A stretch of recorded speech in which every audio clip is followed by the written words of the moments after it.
जिसमें यह कहा जा रहा है कि तेजस्वी यादव की गिरफ्तारी का पूरा व्यवस्था हो चुका है, जिसका जवाब नीतीश कुमार ने भी दिया है कि तेजस्वी यादव भ्रष्टाचारी हैं। कि 2017 में तेजस्वी यादव पर इन लोगों पर जो आरोप लगे थे अब वो आरोप साबित नहीं हुए।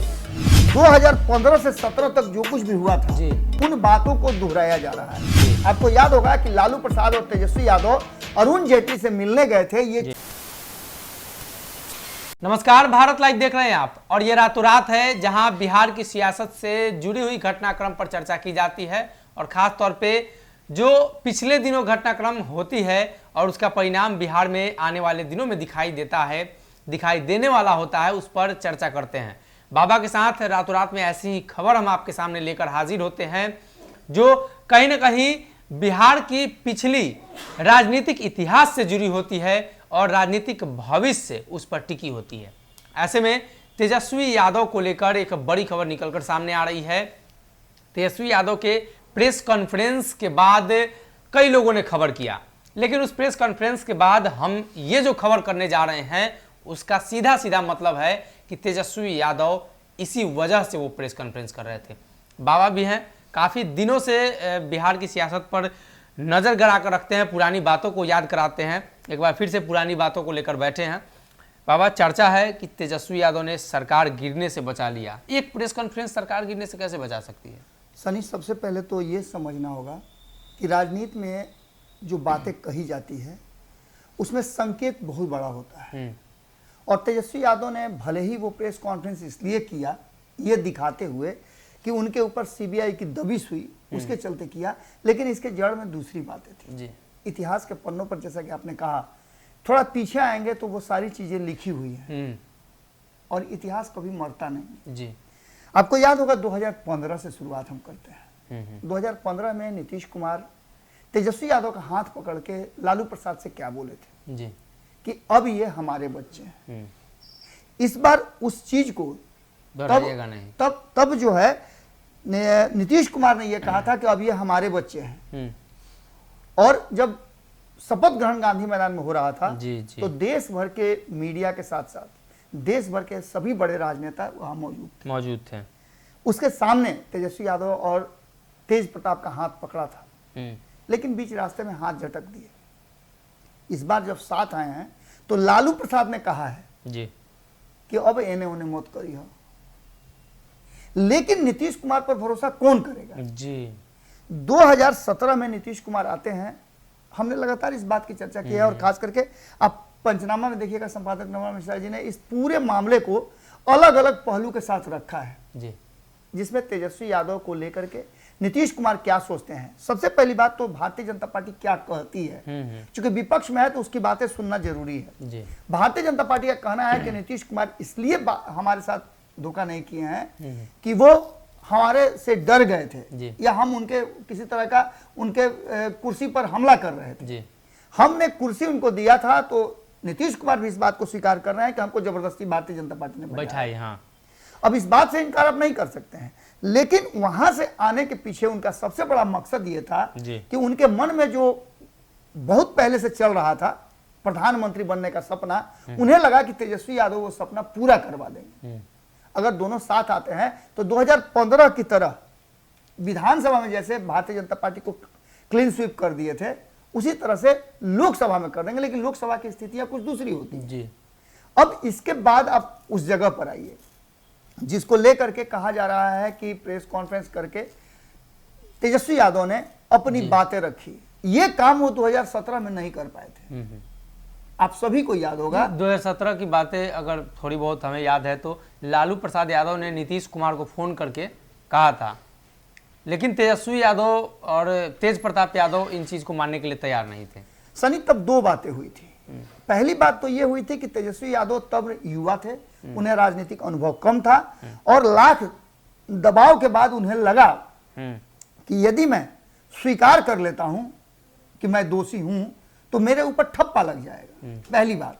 दूसरी सबसे महत्वपूर्ण बात कि उसके बाद आपने देखा होगा कि लगातार तेजस्वी यादव अपने परिवार और अपने राजनीतिक जो उनके रास्ते हैं उन सब को अलग करते गए हैं। आपने देखा होगा कि लोकसभा में पिताजी का पूरी तरह से नाम हटा देना, बैनर पोस्टर से हटा देना, विधानसभा में आपने देखा होगा कि जब लोकसभा में उनको एक भी सीट नहीं मिली तो विधानसभा में फिर लालू प्रसाद को लेकर के आए, लेकिन ये कहते हुए कि जो गलती हमसे हुई है वो गलती अब भविष्य में हम नहीं दोहराएंगे। अगर मेरे माता पिता ने कोई गलती की है तो हम उसके लिए क्षमा प्रार्थी हैं। मतलब ठोकरों से सीख रहे हैं। बिल्कुल, इसका मतलब था कि 2017 में जो नीतीश कुमार जिस बात के लिए अड़े हुए थे वो बात तेजस्वी यादव समझ गए, और तब समझे जब उन्हें ठोकर लगा। लेकिन सबसे बड़ी बात यह है कि तेजस्वी यादव के इस प्रेस वार्ता में जो बातें, सारी बातें जो सामने आई, उसमें से कुछ बातें ऐसी थी जिसकी चर्चा हमने कल ही किया था जी। और पंचनामा में भी उसकी चर्चा हम चाहेंगे कि पंचनामा जाकर के देखें तो उसमें बहुत सारी बातें सामने आएंगी। पहली तो यह चर्चा हो रही थी उसमें जबरदस्त ढंग से कि तेजस्वी यादव ने नीतीश कुमार को यह कॉन्फिडेंस दिया है कि आप जरा भी विचलित मत होइए, हम आपके पीछे खड़े हैं और हमारी पूरी शक्ति खड़ी है। और यह बात नीतीश कुमार भी जानते हैं जी। सबसे बड़ी बात है सनी कि नीतीश कुमार को तेजस्वी यादव तो फुल सपोर्ट कर रहे हैं जी। उन्हें पता है कि नीतीश कुमार को फुल सपोर्ट करने के बाद ही वो मुख्यमंत्री की कुर्सी तक पहुंच सकते हैं। लेकिन इससे पहले नीतीश कुमार तेजस्वी यादव को कितना सपोर्ट करेंगे ये सवाल के घेरे में है, क्योंकि आप देख लीजिए कि भारतीय जनता पार्टी जिस तरह से लगातार हमलावर है, और एक बार फिर से 2015 से 17 तक जो कुछ भी हुआ था उन बातों को दोहराया जा रहा है। आपने देखा होगा कि 2015 में जब नीतीश कुमार पूर्ण बहुमत के साथ आए थे, लगभग इसी के अंदाज में उनकी सीटें थी जी। और कब सरकार गिर गई तो इस सरकार के चलने का क्या कहा जा सकता है, कैसे गारंटी दी जा सकती है। लेकिन भारतीय जनता पार्टी ने तब भी हमला किया था तेजस्वी यादव पर, और अब भी हमला उसका तेजस्वी यादव पर ही है। आपने देखा कि किस तरह से उन्हें या उनके खास कोर वोटर को उनसे दूर करने के लिए, जहां एक तरफ लगातार सीबीआई के रेड से लेकर के उनके मॉल की बातें की जा रही है, किस तरह की बातें की जा रही है, जो इसको झुटलाया भी सबूतों के साथ तेजस्वी यादव ने बहुत सारी चीजें दिखाया। इन सब के साथ साथ भारतीय जनता पार्टी बार बार ये एहसास नीतीश कुमार को कराना चाहती है, जिसका जवाब नीतीश कुमार ने भी दिया है कि तेजस्वी यादव भ्रष्टाचारी हैं, उनका पूरा परिवार भ्रष्टाचारी है, और आप जीरो टॉलरेंस की बात करते हैं तो आप भ्रष्टाचार के साथ हैं। जिसका जवाब तेजस्वी यादव ने दिया, और कागज पत्र के साथ दिया कि यदि आपको लगता है कि हम भ्रष्टाचारी हैं तो ये मॉल का कागज है, इन जिन लोगों के का ये है मॉल, उन लोगों पर कार्रवाई करके आप दिखाइए यदि आप सच हैं तो।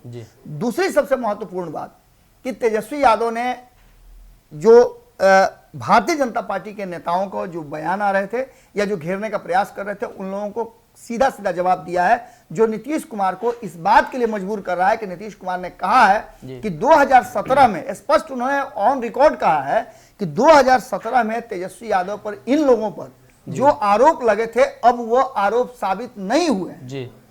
इसका सीधा सा मतलब है कि नीतीश कुमार अभी तेजस्वी यादव को छोड़ने के लिए तैयार नहीं है। वहीं आपको बता दें कि तेजस्वी यादव ने ये एश्योर किया है कि कुछ भी हो जाए। जैसे आपने देखा होगा कि जब सीबीआई रेड हो रही थी तो तेजस्वी यादव ने एक शब्द नहीं बोला था। कल पंचनामा में हमने देखा था कि एक चर्चा बहुत जबरदस्त चल रही है, जिसके एविडेंस के आधार पर आप लोगों ने खबर किया था, जिसमें यह कहा जा रहा है कि तेजस्वी यादव की गिरफ्तारी का पूरा व्यवस्था हो चुका है। यहां तक कि सीबीआई ने उनका हार्ड डिस्क लिया है, और हार्ड डिस्क लेने के बाद उसने रेल मंत्रालय को भी चिट्ठी लिख दी है कि भाई ये सबूत आपके पास।